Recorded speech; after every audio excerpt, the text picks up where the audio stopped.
साथियों नमस्कार। आज भारत जोड़ो न्याय यात्रा का 22वां दिन है और राहुल जी धनबाद से आज बोकारो आ पहुंचे हैं।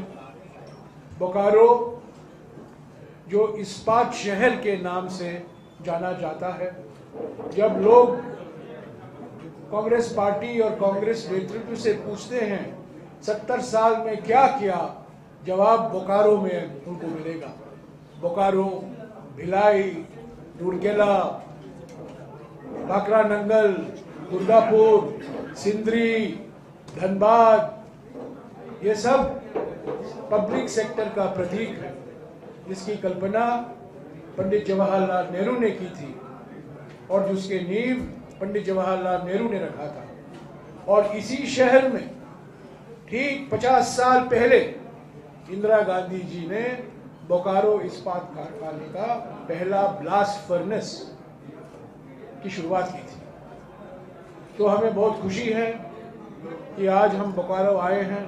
ऐतिहासिक जगह है, हमारे देश के सामाजिक और आर्थिक इतिहास में एक विशेष स्थान रखता है।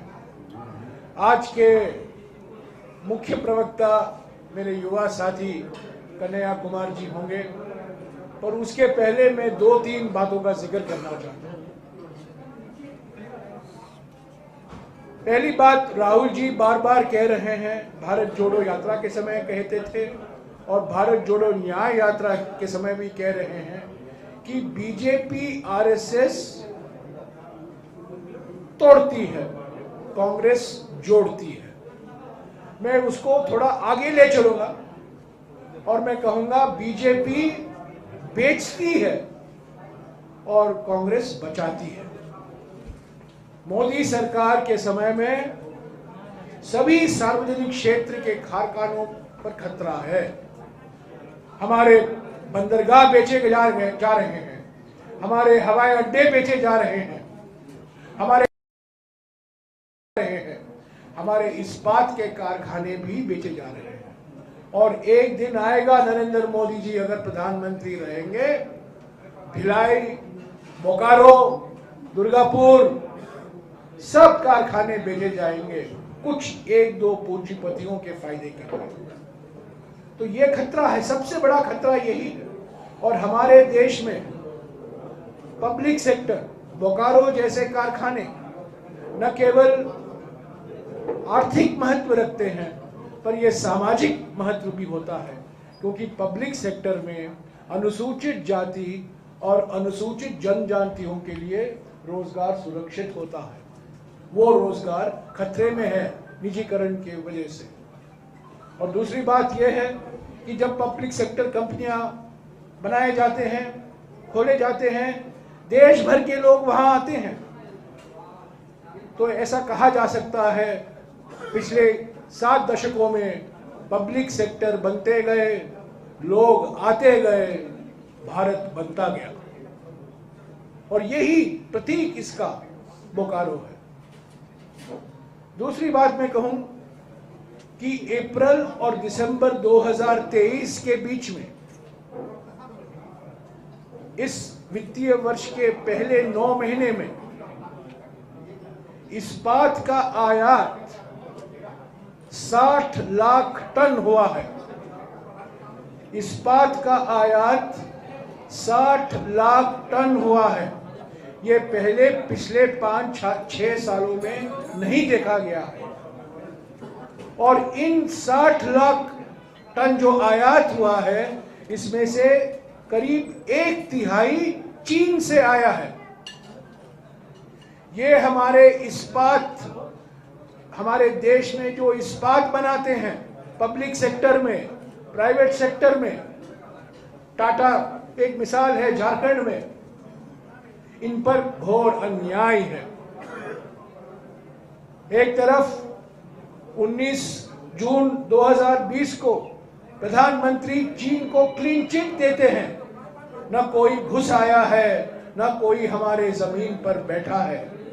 और उस क्लीन चिट के वजह से हमें इतनी परेशानी हम भुगत रहे हैं पिछले 4 सालों में।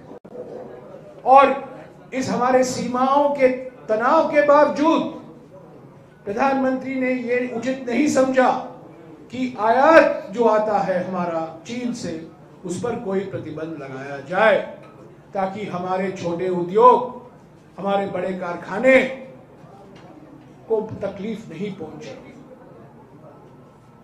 तो ये असली रूप है नरेंद्र मोदी की आर्थिक नीतियों का। छोटे और लघु उद्योग बंद पड़े हुए हैं। 80% जो छोटे और लघु उद्योग स्टेनलेस स्टील के होते हैं वो गुजरात में है, और उसमें से 35% लघु और छोटे उद्योग बंद पड़े हुए हैं क्योंकि सस्ता माल चीन से आ रहा है। एक तरफ आत्मनिर्भर कहते हैं और दूसरे तरफ चीन से सस्ता माल जो आता है उस पर कोई रोक नहीं लगाया जाता। तो ये भी एक अन्याय है, ये हमारे उद्योगपतियों पर अन्याय है। नरेंद्र मोदी के कार्यकाल में 1 या 2 पूंजीपति को फायदा मिला है, पर उद्योग बंद पड़े हुए हैं। उद्योगपति पैसा बना रहे हैं पर उद्योग बंद पड़े हुए हैं। बेरोजगारी बढ़ी है। 45 साल में सबसे ऊंचा बेरोजगारी का दर हम देख रहे हैं, और हर 2 घंटे एक युवा आत्महत्या करता है या करती है बेरोजगारी के कारण। तो क्योंकि हम आज बोकारो में आए हैं, मैंने सोचा इसका मैं एक विशेष जिक्र करूं।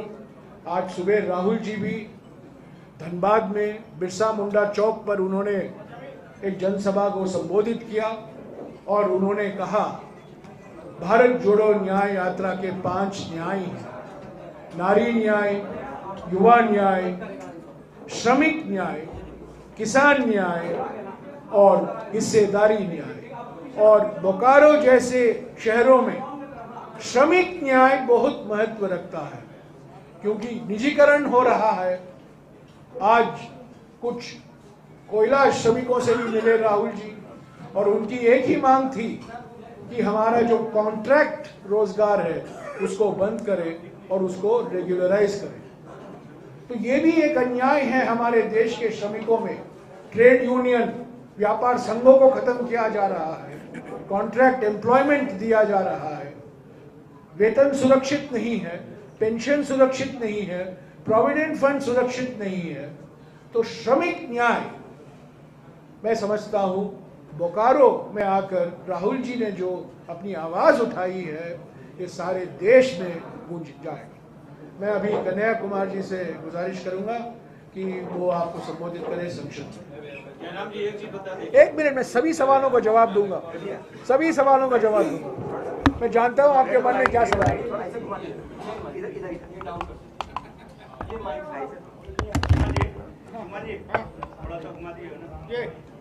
मैंने अभी लंबी बड़ी कहानी सुनाई आपको इस बात के बारे में, मोदी जी के बारे में, उनके नियत के बारे में, पर मैं जानता हूँ आपका सवाल और किसी विषय पर होगा, मैं उसका जवाब दूंगा।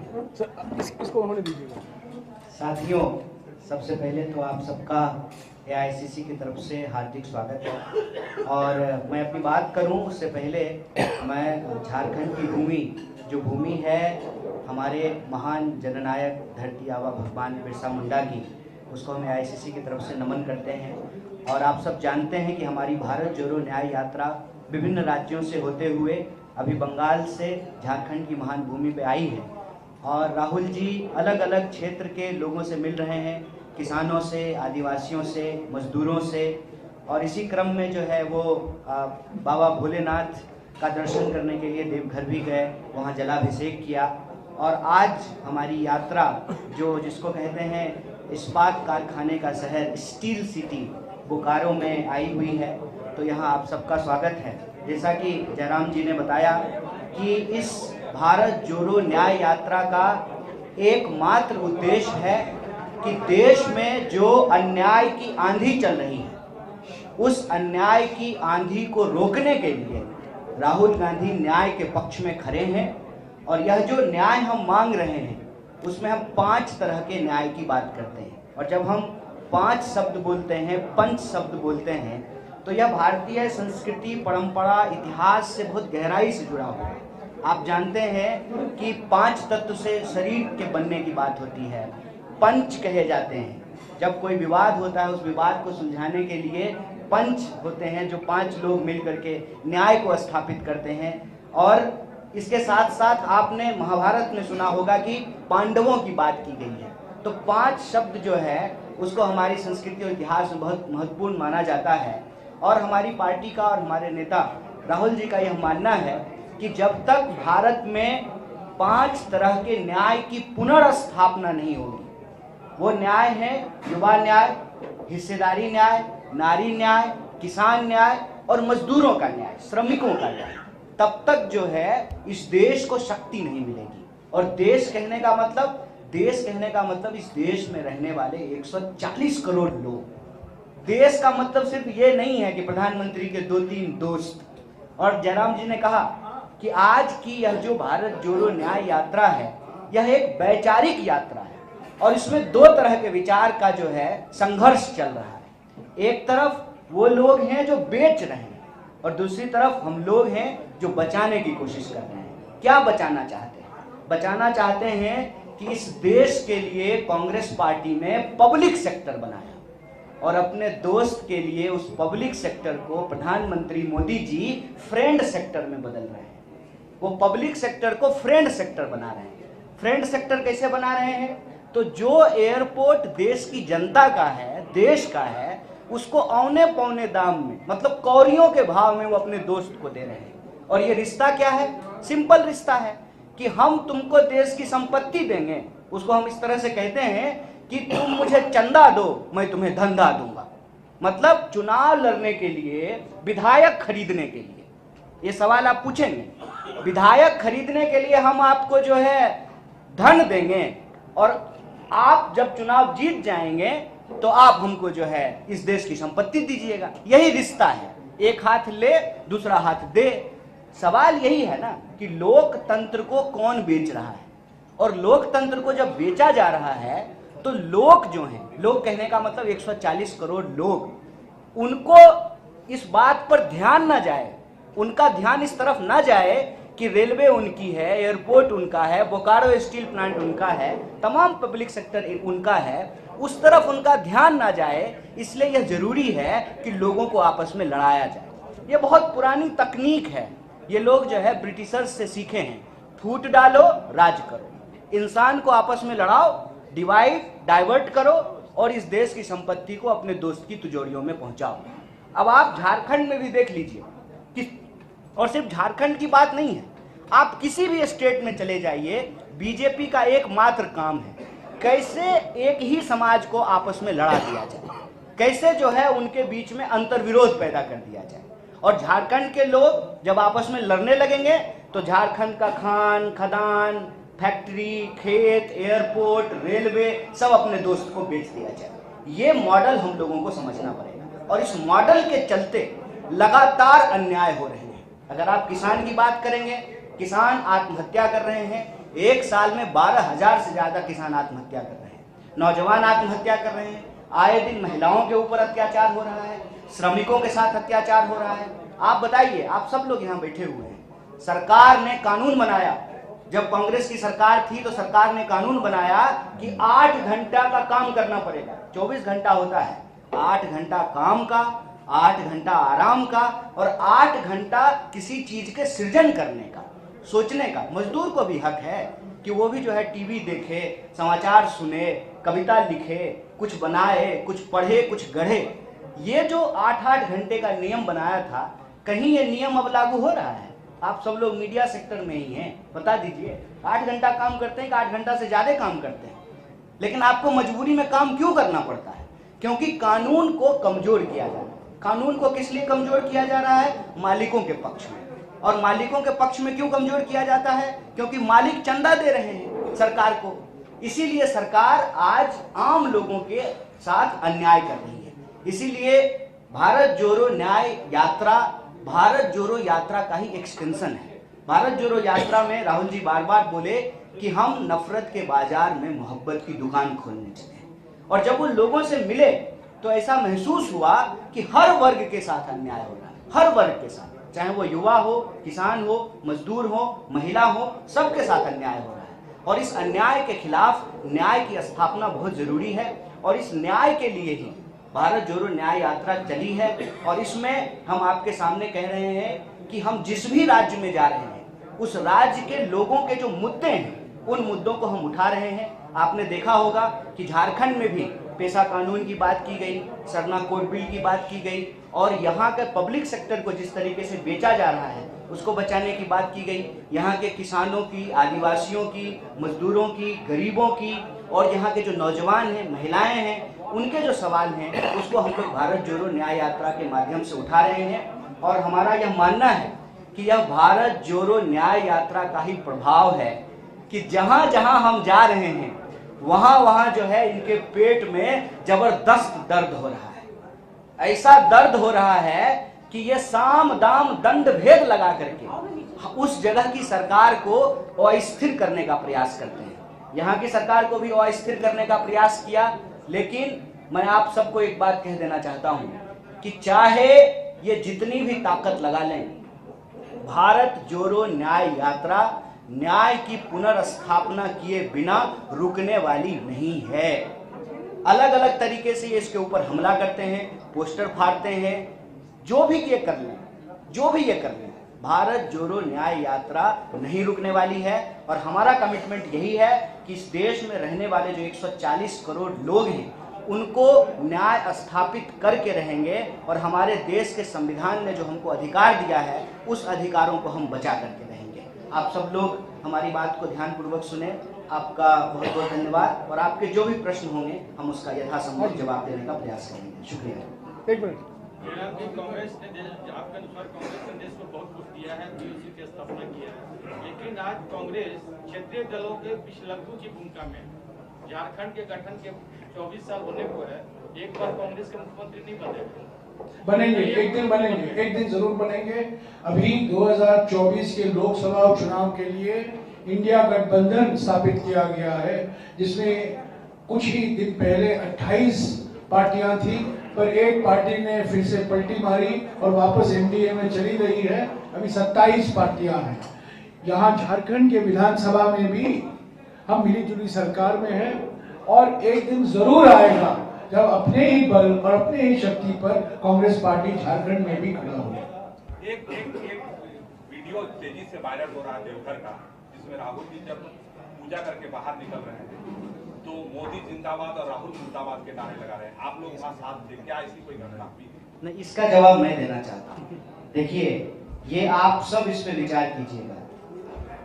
देवघर में पहले किनको मंदिर नहीं जाने दिया जाता था, जिनको कहा जाता था कि ये अछूत है, उनको मंदिर नहीं जाने दिया जाता। और बिहार, उस वक्त संयुक्त बिहार, पहले मुख्यमंत्री हुए श्री कृष्ण सिंह, अभी पिछले दिनों जो उनकी जयंती थी, वो लाठी खा करके, सर फुड़वा करके जो है मंदिर प्रवेश कराया गया। जो कांग्रेस पार्टी समानता का कानून लेकर के आई कि आप किसी को भी धर्म से अलग नहीं कर सकते, मंदिर जाने से रोक नहीं सकते हैं, उस धर्म की हालत ये लोग क्या करते हैं, एक तरफ नौटंकी करते हैं मंदिर में आने का निमंत्रण देने का, और दूसरी तरफ जब कोई भक्त अपने भगवान के पास जा रहा है तो याद रखिएगा, भक्त के पास जब भक्त भगवान के पास जाता है तो वो निमंत्रण से नहीं जाता है।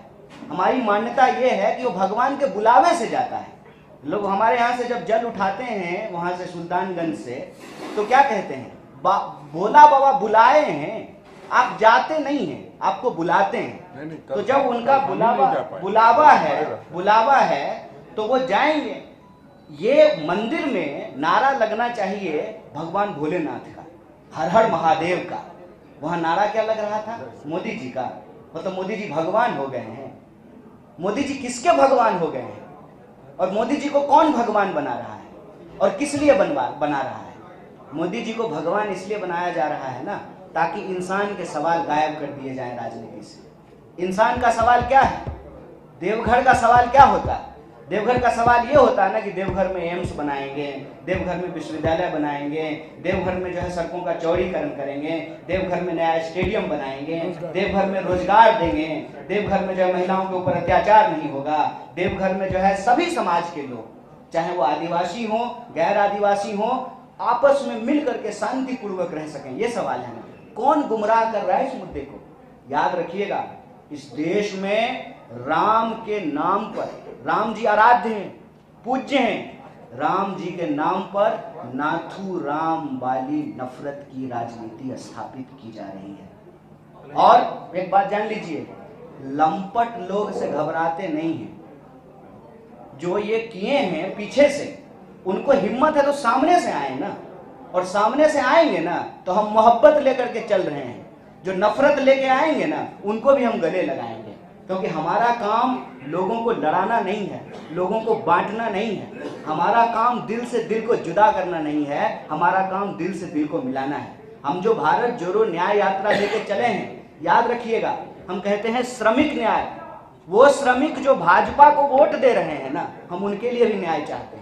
वो किसान जो भाजपा को वोट दे रहे हैं, हम उनके लिए न्याय चाहते हैं। वो महिलाएं जो भाजपा को भी वोट दे रही हैं, हम उनके लिए भी न्याय चाहते हैं। और वो जवान जो भाजपा को वोट दिए लेकिन अग्निवीर के नाम पर जो उनके साथ छलावा किया गया, हम उनके लिए भी न्याय चाहते हैं। और इस बात को याद रखिएगा कि कैसी व्यवस्था बनाई जा रही है। बोकारो में आज ये सबसे बड़ा सवाल है ठेके वाली नौकरी का। तो मैं आपसे पूछना चाहता हूं, गृह मंत्री का बेटा बनेगा बीसीसीआई का सेक्रेटरी, और देश के आम लोगों के बच्चों को मिलेगी 4 साल की ठेके वाली नौकरी। यही सच है ना। इस सच को हम लोगों को समझना पड़ेगा। और जहां तक ईश्वर का बात है, धर्म का बात है, हम सर्व धर्म संभाव में भरोसा रखने वाले लोग हैं। यही कांग्रेस की विचार है और यही देश का विचार है। एक मिनट, इसे आता हूँ। एक सवाल आपसे और एक सवाल जयराम जी से। पहला आपसे सवाल है कि अब तो भोलेनाथ का पूजा हो गया, राम मंदिर आप पूरा ये टीम कब जाएगी? एक आपसे। और देखिए, हम आते हैं मिथिला से, उनका भी जोड़ देते हैं। हम पहले जवाब इसका दे देते हैं। जब हम जाएंगे आपको पहले नहीं, एक जवाब। किसी की निमंत्रण पर नहीं जाएंगे, जब हमें जाना है हम जाएंगे। बस हो गया ना। सर का सवाल है, सर से जुड़ा हुआ, क्योंकि अब जब आप गृह मंत्री थे और ग्रामीण विकास मंत्री थे तो बोकारो आए थे और कई एक्शन प्लान आपका बनाया हुआ एक्शन प्लान बोकारो की फाइल में है और बगल में आपके ग्रामीण विकास राज्य के ग्रामीण विकास मंत्री बैठे। वो फाइल, शुक्र है कि आप याद रख रहे हैं। तो 10 साल पहले मैं यहाँ आया था, मैंने झारखंड के हर जिले का मैंने दौरा किया है। एक्शन प्लान पर कब तक काम होगा और पलामू का वो एक्शन प्लान कब तक वो फाइल पड़ी रहेगी राज्य के? देखिए, वो जो प्लान बनाया गया था वो केंद्रीय ग्रामीण विकास मंत्री होते हुए मैंने बनाया था। केंद्रीय सरकार की भूमिका थी। 2014 से आप ये सवाल पूछ सकते हैं, जो सारे योजनाएं बनाए गए थे, सारंडा एक्शन प्लान बनाया गया था, आपको याद होगा। सारंडा एक्शन प्लान का क्या हुआ? पोरेहाट के लिए एक एक्शन प्लान बनाया गया था, लातेहार के लिए एक परियोजना बनाई गई थी, अलग अलग जिलों के लिए हमने एक परियोजना बनाई थी। उसका क्या हुआ? 10 साल से क्या हुआ? कितने बार प्रधानमंत्री आए हैं बताइए? कितने बार प्रधानमंत्री आए हैं? कितने बार ग्रामीण विकास मंत्री आए हैं हर जिले का दौरा करने के लिए? कौन है ग्रामीण विकास मंत्री? आप बता सकते हैं? नहीं, अभी कौन है? अभी तो देखिए, नाम नहीं पता, अभी नाम ही नहीं पता। सब मोदी, आपके पड़ोसी राज्य के मंत्री है वो, सब मोदी जी। हाँ जी, कन्हैया जी, एक सवाल है। आप श्री कृष्ण बाबू का नाम लिए और बोले कि उनको मंदिरों में प्रवेश कराया गया। क्या श्री कृष्ण सिंह को भारत रत्न दिया जाना चाहिए, क्योंकि आडवाणी को भी दे दिया गया? आडवाणी जी को भारत रत्न दे दिया गया है, उसके बारे में जो कुछ कहना है मैंने कल कह दिया है। नहीं, इनसे सवाल है। ठीक है, चलिए अगली चलिए। ये डाइवर्ट करने की कोशिश मत कीजिएगा प्लीज। ममता बनर्जी का एक बयान आया है। हाँ, कई बयान आते हैं। आज का बयान क्या है? बयान आया है कि कांग्रेस पार्टी सभी को साथ में लेकर नहीं चल रही है, अगर नहीं चलेगी तो 40 सीट भी नहीं आएगी। ये बिल्कुल गलत है। हम सबको साथ लेकर चल रहे हैं। 23 जून को नीतीश कुमार जी ने निमंत्रण दिया था, 18 पार्टियां आई पटना में, इंडिया गठबंधन बना। बाद में बेंगलुरु में 17 और 18 जून 28 पार्टी मौजूद थे। तब 31 अगस्त और 1 सितंबर को तीसरी बैठक हुई। ये सब बैठकें हुई क्योंकि सब लोग चाहते थे कि इंडिया गठबंधन मजबूत हो। पहले दिन से कांग्रेस पार्टी का मकसद यही रहा है कि हम सभी को लेकर चलेंगे, सीट शेयरिंग का फॉर्मूला हम निकालेंगे जो सबको स्वीकार होगा। पश्चिम बंगाल को लेकर कुछ कठिनाइयां आई हैं सामने, क्योंकि लोग समझ रहे हैं, टीएमसी के नेता भी समझते हैं और कांग्रेस पार्टी के नेता भी समझते हैं कि हम ये विधानसभा के चुनाव लड़ रहे हैं। हम विधानसभा के चुनाव के लिए इंडिया गठबंधन नहीं बनाया रहा है। जो मुकाबला हम का सामना हम कर रहे हैं 2024 में लोकसभा का चुनाव है। तो लोकसभा के चुनाव को ध्यान में रखते हुए इंडिया गठबंधन बनाया गया है। कांग्रेस पार्टी इंडिया गठबंधन को और मजबूत करने में कोई कदम नहीं छोड़ेगी। मैं समझता हूं ममता बनर्जी ने भी यही कहा है कि उनकी प्राथमिकता बीजेपी को हराना है और वो इंडिया गठबंधन का टीएमसी एक हिस्सा है। इस बीच कुछ बयान आते रहते हैं, उनके ओर से हमारे ओर से भी, ये आपको मसाला मिल जाता है, पर हकीकत यह है कि बातचीत चल रही है, इंडिया गठबंधन मजबूत है और हमारा लक्ष्य लोकसभा चुनाव है, विधानसभा का चुनाव नहीं है।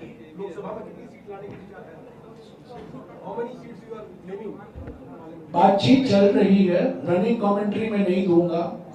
10, 20, 23, 40, 1, 2, 3 ममता जी ने कहा है कि वो 42 सीटें लड़ेंगी, वो उनकी राय है। पर जब हम गठबंधन में हैं, बातचीत होती है, गठबंधन में लेन देन होता है, हम कुछ देते हैं, हम कुछ लेते हैं। हमारी ओर से 42 सीटें उनका लड़ना कोई सीट शेयरिंग फॉर्मूला नहीं है। सीट शेयरिंग फॉर्मूला ईमानदारी से कांग्रेस पार्टी तृणमूल कांग्रेस के साथ बैठकर तय करेगी और जब तय होगा उसकी घोषणा होगी। कितना सीट कांग्रेस इस बार लाएगी लोकसभा में, कितना अनुमान है कि कितना लक्ष्य क्या है? मैं कोई ज्योतिष नहीं हूं, मैं कहूंगा कि इतना सीट कांग्रेस पार्टी जीतेगी, पर मैं एक चीज आपको याद दिलाऊंगा। आप लोग, मैं जानता नहीं हूं कि नहीं, आप एक बहुत मशहूर हिंदी फिल्म हुआ करता था 1950 के दशक में, 20 साल बाद, आपको याद है? 20 साल बाद, उसके गाने आज भी मशहूर हैं। 2003 में दिसंबर के महीने में कांग्रेस पार्टी का मनोबल बहुत गिर गया था। हम छत्तीसगढ़ हारे, राजस्थान हारे, मध्य प्रदेश हारे। अखबारों ने लिखा कांग्रेस पार्टी गई, और तब इंडिया शाइनिंग था और अटल बिहारी वाजपेयी जैसे व्यक्ति प्रधानमंत्री थे। पर 20 साल बाद क्या हुआ?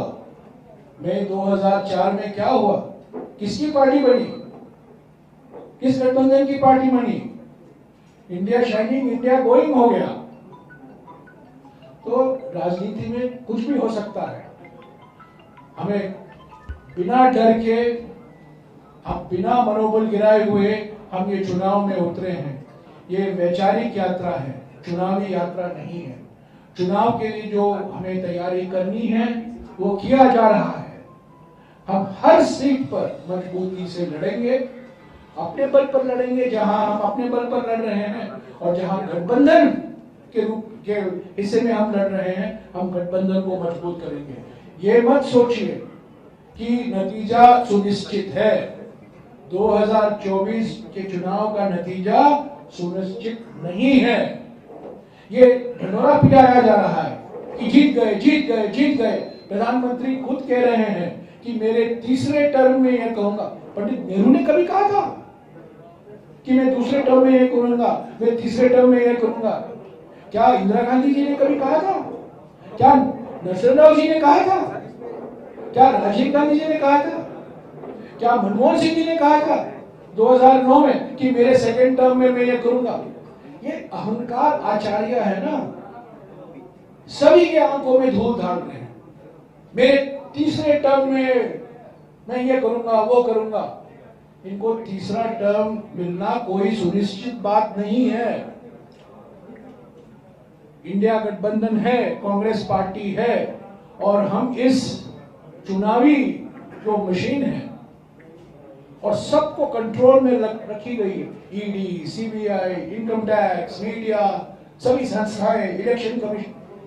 हमारी पार्टियों को, इंडिया पार्टियों को इलेक्शन कमीशन अपॉइंटमेंट नहीं दे रहा है 6 महीने से।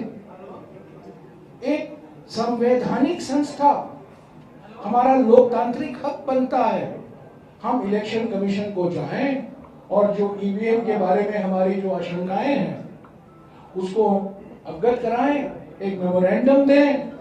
वो भी नहीं, उसकी अनुमति भी नहीं मिल रही है। मैं 6 महीने से खत लिख रहा हूं, हमें टाइम दीजिए, हमें टाइम दीजिए।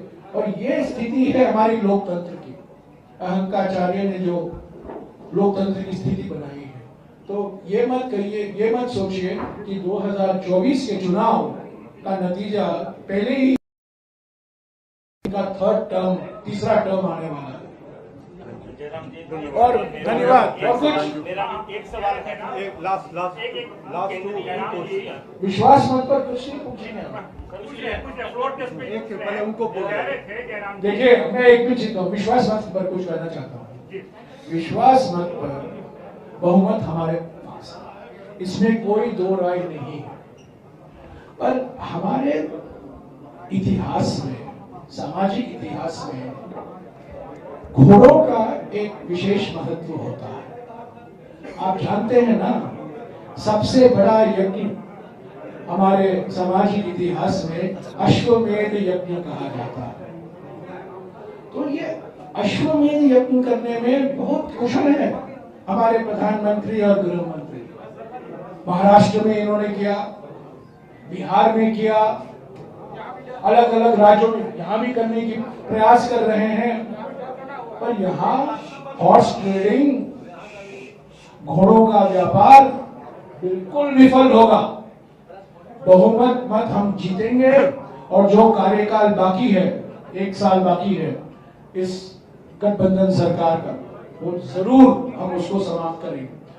और जब जो विशेष अदालत है उन्होंने हेमंत सोरेन जी को अनुमति दी है कि आप इस वोट में भाग ले सकते हैं, ये दिखाता है कि ईडी का केस कितना मजबूत है। ये तो एक षड्यंत्र है, उत्पीड़न और प्रतिशोध की राजनीति का एक प्रतीक है। अभी 1 मिनट हमारे राजेश जी को कहना चाहते हैं। मत, ये विश्वास मत पर। Thank you. अगर किसी को विश्वास मत के बारे में कोई किसी तरह की कोई शंका है तो ये शंका मैंने 5 दिन पहले दूर कर दी थी, जब कहा था कि ठोक के बनाएंगे सरकार, और सरकार बनाने का काम किया जब गवर्नर साहब नहीं बुला रहे थे। जैसे ही पता चला कि राहुल जी आ रहे हैं, राहुल जी की आहट सुनकर के घबराहट में तुरंत से शपथ ग्रहण कराया गया। तो ऐसा नहीं है, संविधान जिंदा है और संविधान की रक्षा के लिए हमने देश बनाया है। देश बचाने की जिम्मेदारी हमारी है। आदरणीय राहुल गांधी जी की जो यात्रा आज हमने सुबह से देखी है, पिछले 3 दिनों से देख रहा हूं, अद्भुत है। आपके शहर का आदमी हूं, झूठ नहीं बोलूंगा।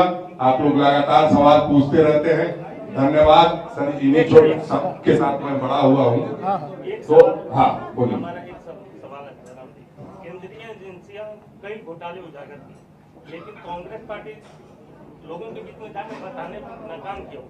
नहीं, हम कोशिश कर रहे हैं, पर सारे संस्थाओं पर इनका कब्जा है।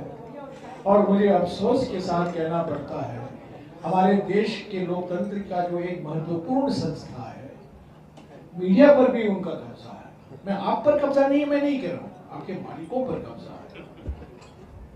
तो जिस माध्यम से हम जनता के बीच में जा सकते हैं, हम जा नहीं पा रहे हैं। भारत जोड़ो यात्रा निकला क्यों? राहुल जी के मन में क्यों ये सोच आया कि हम यात्रा निकालें? 4000 किलोमीटर लंबा यात्रा और ये 6200 किलोमीटर लंबा यात्रा, क्योंकि राहुल जी और कांग्रेस पार्टी और जनता के बीच में जो चैनल है कम्युनिकेशन का, वो सब बंद पड़ा हुआ है।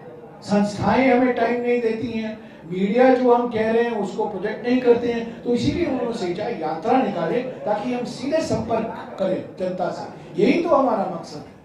पर ये जो संस्थाएं का दुरुपयोग हो रहा है, ईडी, सीबीआई और इनकम टैक्स का, ये पहले कभी नहीं हुआ है। और मैं आपको बता दूं, अगर इंडिया गठबंधन की सरकार बनेगी और बनेगी जरूर, पहला काम होगा जो कानून में संशोधन किए गए थे मोदी कार्यकाल में, ताकि इन संस्थाओं को इतना अधिकार दिया जाए लोगों को पीड़ा करने के लिए, वो जरूर हम संशोधन लाएंगे उन कानूनों में। रवि जी, एक सवाल और कन्हैया जी से एक सवाल है। भाजपा के कई लोग कह रहे हैं कि राहुल गांधी के जो कदम इन 3 राज्यों में जा रहे हैं, वहाँ पे उनके जो सहयोगी साथी हैं, अरे यहाँ नहीं ना छूटा, यहाँ झारखंड में क्या होगा, यहाँ तो नहीं हुआ। और राहुल की बीजेपी के लिए प्रचार कर रहे हैं, क्या कहेंगे? देखिए, सबसे पहले एक ना बड़ी मशहूर किताब है, जहम जहम चरण परे गौतम की, ठीक है। तो महात्मा बुद्ध, जब आपको मालूम है वो सिद्धार्थ थे, वो जब बिहार आए तो वो जो है महात्मा बुद्ध हो गए। एक तो ये जो इलाका है जहाँ से हमारी भारत जोड़ो न्याय यात्रा निकल रही है, इसके बारे में आप सब जानते हैं, यहीं के हैं आप। ये इस देश का राजनीतिक कलेवर तय करता है। और इसीलिए आप देखिए कि जब आसाम हम पहुंचे सर, तो गुवाहाटी में जिस रास्ते से हमको नहीं जाने दिया गया, राहुल जी को नहीं जाने दिया गया, उस रास्ते से नड्डा जी गुजरे और अभी प्रधानमंत्री जी गुजर रहे हैं। मतलब प्रधानमंत्री के यात्रा में कम लोग जुटेगा, यही ना, तभी तो ट्रैफिक डिस्टर्ब नहीं होगा। क्या तर्क दिया गया कि ट्रैफिक डिस्टर्ब हो जाएगा, लोग जुट जाएंगे तो ट्रैफिक डिस्टर्ब हो जाएगा। मतलब प्रधानमंत्री की यात्रा में लोग नहीं आएंगे, प्रधानमंत्री को कोई देखने नहीं आएगा, ट्रैफिक डिस्टर्ब नहीं होगा, इसीलिए उनको जाने दिया जा रहा है, हमको नहीं जाने दिया गया। और मणिपुर में जब यात्रा शुरू हुई तो जहां सबकी रैली होती है वहीं हमारी भी रैली होनी थी, उसका परमिशन कैंसिल कर दिया गया। गुवाहाटी में जो मेन रास्ता है वहां से इंटर नहीं करने दिया गया। जब बंगाल आए, ठीक है, तो खूब हवा दिया गया कि टीएमसी और कांग्रेस की लड़ाई हो गई। अरे ये कौन सी नई बात है? राजनीति में वाद विवाद होते रहता है, लेकिन मीडिया में इसको क्यों इतना हवा दिया जा रहा है? मतलब झारखंड में बोकारो में प्रेस कॉन्फ्रेंस कर रहे हैं, यहाँ भी ममता जी के ऊपर सवाल पूछा जा रहा है। क्यों? जब बिहार पहुंचे तो कहा गया कि देखिए नीतीश जी छोड़ करके चले गए। आप जब झारखंड आए तो यहाँ सरकार गिराने का प्रयास किया गया। क्यों? इस पर सब लोग विचार कीजिएगा। सब लोगों को विचार करने की जरूरत है कि सब कुछ मीडिया, ब्यूरोक्रेसी, तमाम जो है एजेंसियां और व्हाट्सएप यूनिवर्सिटी, पूरा जो है आरएसएस बीजेपी का तंत्र एक व्यक्ति के पीछे क्यों पड़ा हुआ है? हजारों करोड़ रुपया खर्च किया जा रहा है उस आदमी की छवि को टार्निश करने के लिए। क्यों? यह विचार हम सब को करना चाहिए। यह विचार राहुल गांधी को करने की जरूरत नहीं, यह विचार जो है कांग्रेस पार्टी को करने की जरूरत नहीं है।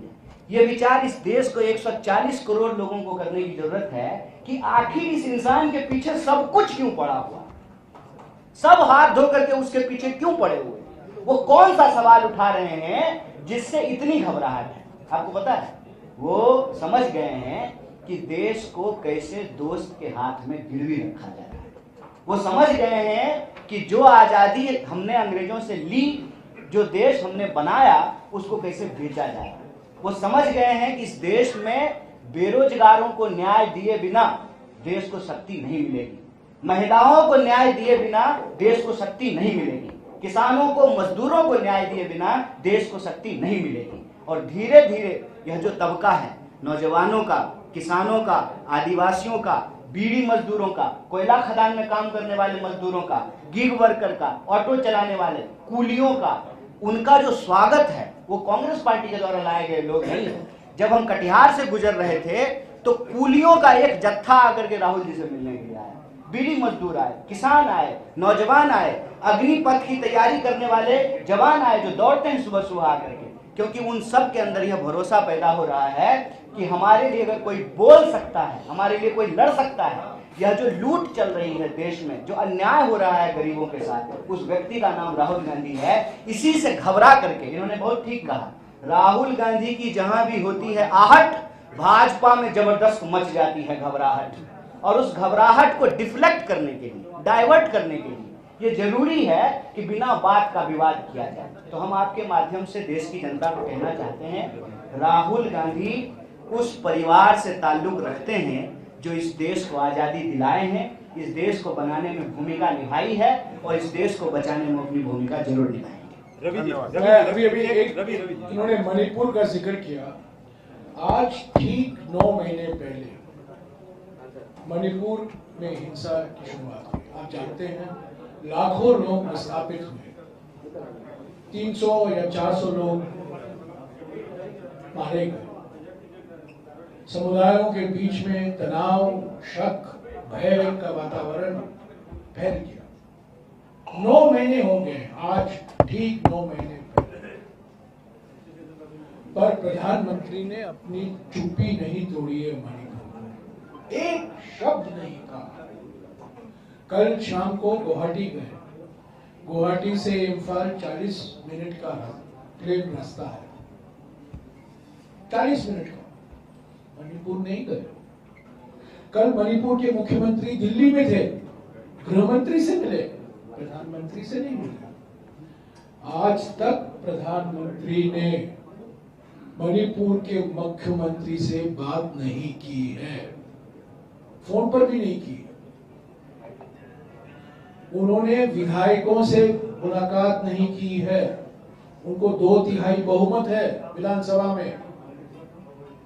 बीजेपी के विधायकों से मुलाकात नहीं की है। बीजेपी के 2 सांसद हैं लोकसभा में और एक सांसद मंत्रिमंडल में मंत्री हैं, उनसे मिले नहीं हैं। राज्यसभा में मणिपुर के एक राज्यसभा एमपी हैं, 2 महाराजा के परिवार, पूर्व महाराजा के परिवार से आते हैं, उनसे मुलाकात नहीं की है। ये कैसे प्रधानमंत्री हैं?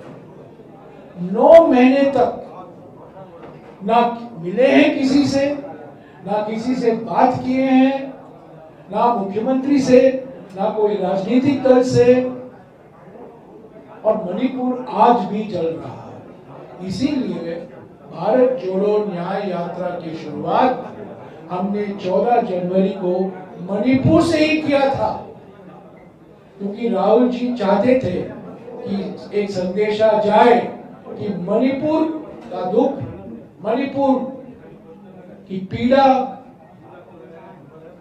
देश की पीड़ा है, देश का दुख है। ये सिर्फ मणिपुरियों तक सीमित नहीं है।